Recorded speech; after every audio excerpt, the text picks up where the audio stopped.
o que temos agora é, inmediatamente, é a estrea dunha peza de encarga.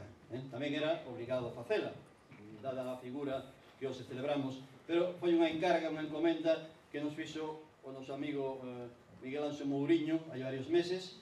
Díxonos vindes o 17 de maio a actividade que vai convocar o Instituto de Estudios Miñoranos, pero tedes que facer un traballo especial que vai ser musicar unha peza dun poema de Valentín Paz Andrade. Fixemos de caso. Ben, aproveito para pedir un aplauso para Miguel Anxo Mouriño.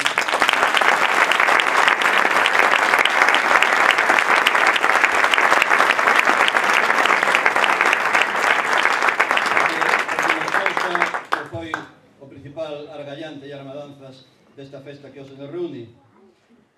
Ben, a peza que imos interpretar é Tríadas do vento no mar, pertence ao libro Sementeira do vento.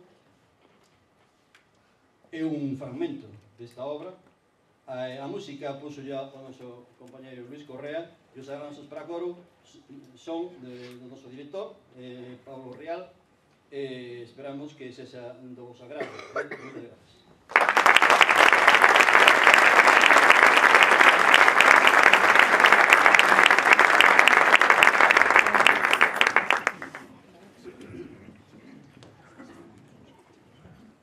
Antes de nada quería que se sumaran a esta homenaxe de unha forma máis activa aquí o amigo Capón, Plácidos andan por aí porque creo que se merecen cantar con estas cosas.